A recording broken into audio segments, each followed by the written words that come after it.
ఇప్పుడు మనం ఈ కార్యక్రమాన్ని జ్యోతి వెలిగించి ప్రారంభించుకుంటాం కదా. ఎందుకు జ్యోతి వెలిగించాలి? జ్యోతి వెలిగించకపోతే ఏమే, అదే మనకేదో వెలుతురిస్తా ఉందా? మరి ఎందుకు అంటే జ్యోతి అంటే ఒక వెలుగు. మన మొహంలో కూడా మా సంతోషమైనప్పుడు ఏమొస్తుంది? ఒక వెలుగు వస్తుంది కదా. ఆ వెలుగు మనల్ని గొప్పవాళ్ళుగా తీసుకెళ్తుంది. ఒకసారి ఒక ఊళ్ళో ఒక అతనికి 3 కొడుకులు ఉండేవారు.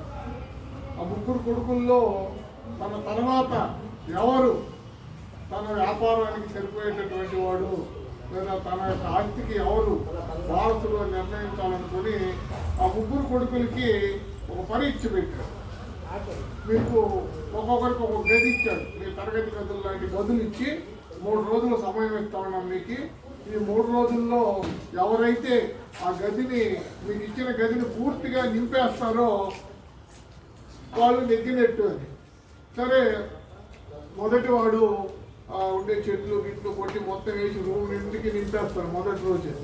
రెండో వాడు ఇంకా ఊర్లో ఆడ ఉండే చెత్త చెదారం అంతా తెచ్చేసి రెండో గది నిండికి నింపేశాడు. మూడో వాడు గమ్ముంటాడు, ఏం నింపలేవాడు. 3 రోజులు టైం అయిపోయింది. ఇప్పుడు పెద్ద మనుషులంతా వచ్చారు, ఎవరు నింపారో చూడాలి కదా. అప్పుడు మొదటి గది చూశారు. ఏముంది? చెట్లు కొమ్మలు ఆకులు అన్నీ కొట్టేసి నింపేయారు. రెండో గది చూశారు. ఊర్లో ఉన్నటువంటి చెత్త చెదారం మొత్తం కూడా నింపేశారు. అది నిండిపోయింది, కంపు కొడతాడు. ఇక మూడో గది తెరిచాడు. మూడో గది తెరిచినప్పుడు వాడు అప్పుడు అక్కడ వచ్చి ఒక దీపాన్ని వెలిగించాడు. పువ్వుతో ఏదో ఒక దీపాన్ని వెలిగించాడు. ఇప్పుడు ఎవడు వాడికి ఇచ్చిన గదిని నింపాడు మొత్తం? ఎట్లా? ఇప్పుడు వీళ్ళు కూడా చెత్తా చెదారం నింపారు కదా. వీడు చెట్లు కొమ్మలు ఆకులు ఎన్ని వేసినా ఎక్కడో గ్యాప్ ఉంటుంది కదా. దానివల్ల ఏమైనా ఉపయోగమా? లేదు. రెండో గదిలో వాడు చెత్తా చెదారం వేసాడు కొంపు కొట్టేటట్టు. ప్రయోజనమా? కానీ దాంట్లో కూడా గ్యాప్ ఉంటుంది కదా. వీడు మొత్తం ఒక దీపాన్ని ఎప్పుడైతే వెలిగించాడో ఆ వెలుగు మొత్తం గది మొత్తం కూడా ఉంది కదా. మన అట్లాంటి వెలుగు మన బుర్రల్లో వెలగాలి. మన బుర్రల్లో వెలగాలంటే ఏం వెలగాలి? మనలో మనం మంచి చదువుకోవాలి, మంచి విలువలు నేర్చుకోవాలి, మంచిగా బ్రతికేటట్టు తయారు కావాలి. మనల్ని మంచిగా మనిషిగా బ్రతికేటట్టు తయారు చేసేటటువంటిది మన కళలు. మనిషిని మనిషిగా బ్రతికేటట్టు చేసేవి కళలు. కళాకారులు తప్పు చేయలేరు ఎక్కడ. కళాకారులు తప్పు చేయరు. డబ్బు సంపాదించలేకపోవచ్చు కాక, డబ్బు సంపాదించలేకపోయినా ఒక విలువతో బతికేటట్టు చేస్తాయి కళలు. మనం సాహిత్యం కావచ్చు, నృత్యం కావచ్చు, సంగీతం కావచ్చు, ఇవేవైనా మనల్ని సక్రమమైనటువంటి మార్గంలో నడిపిస్తూ మనల్ని ఒక మంచి మనుషులుగా తయారు చేస్తాయి.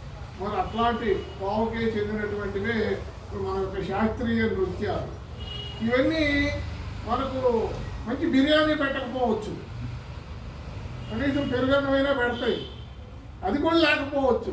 కానీ నువ్వు దారిలో వెళుతూ ఉంటే నిన్ను కళాకారుడిగా గుర్తించి 10 మంది చేత నిన్ను సహభాషని పొగిడే విధంగా తయారు చేస్తాడు. అవునా కదా? ఇప్పుడు మీ తరగతిలో ఒక పిల్లాడు ఉంటాడు. వాడు ఏదో ఒక విషయంలో ఒక బొమ్మలు గీయటంలోనో, లేకపోతే పాటలు పాడటంలోనో, లేకపోతే డ్యాన్స్ చేయటంలోనో బాగున్నాడు అనుకో. అప్పుడు అందరూ వాడి గురించి చెప్పుకుంటారా లేదా? మీ తరగతిలో ఎవరు బాగా పద్యాలు చెప్తాడు? మీ స్కూల్ 5వ తరగతిలో ఎవరు బాగా పద్యాలు చెప్పేది?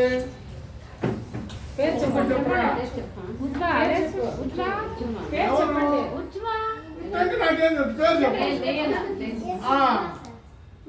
మనం ఎవరంటేనే వచ్చిందా లేదా? ఇప్పుడు ఆ పద్యాలు ఆ పాపకి బిర్యానీ పెట్టుండకపోవచ్చు. ఇప్పుడు ఇంతమందిలో ఆ పాప లేచి నిలబడితే మనమంతా ఆ పాపను చూశాం కదా.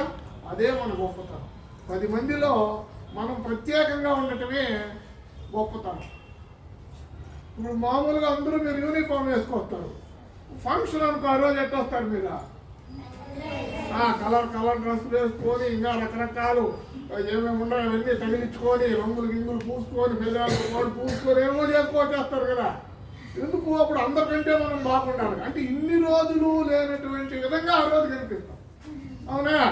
అట్లా అందరూ ఉండే విధంగా కాకుండా మనం సెపరేట్గా కనిపిస్తాం.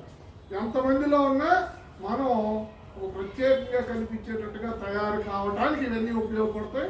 మరి ఇట్లాంటివన్నీ కూడా మీకు చాలా వరకు మీ ఉపాధ్యాయులు అన్నీ చెప్తూ ఉంటారు.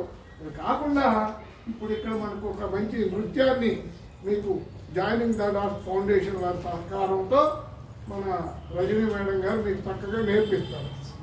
మీరందరూ కూడా మీ పాఠశాల వార్షికోత్సవం యాన్యువల్ డే వస్తుంది కదా, ఫేర్వెల్ ఫంక్షన్, ఆ రోజుకి మీరందరూ నేర్చుకొని ఈ వేదిక మీద ప్రదర్శిస్తే నేర్పించిన వాళ్ళు, నేర్పించడానికి సహకరించిన వాళ్ళు, ఈ రోజుకి మీతో మాట్లాడిన నాలాంటి వాళ్ళు, ముఖ్యంగా మీ తల్లిదండ్రులందరూ కూడా ఇక్కడ అందరూ చప్పట్లు కొడుతూ ఉంటే వాళ్ళ ఆనందము వర్ణనాతీతంగా ఉంటుంది, అవునా కాదా?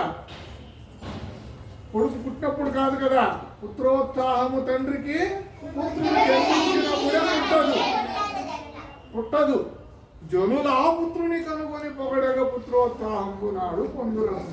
ఆ రోజు అందరూ ఎవరు నా బాబు భలే వేస్తాం డ్యాన్స్ అందరూ సపోర్ట్ కొడుతూ ఉన్నారు అనుకో, అప్పుడు మీ అమ్మ మీ నాన్నకి ఎట్టు ఉంటుందా? సంతోషం ఉంటుందా లేదా? కాబట్టి వాళ్ళ సంతోషాన్ని కలిగిస్తానా లేదా మనం? కాబట్టి మీరు అందరూ కూడా బాగా చక్కగా చదువుకొని ఇవన్నీ కూడా బాగా నేర్చుకొని మీ అమ్మా నాన్నలకి గురువులకి మంచి పేరు తెస్తారని ఆశిస్తూ నన్ను ఈ కార్యక్రమానికి పిలిచినటువంటి వారందరికీ కూడా ధన్యవాదాలు తెలియజేస్తూ నమస్తే.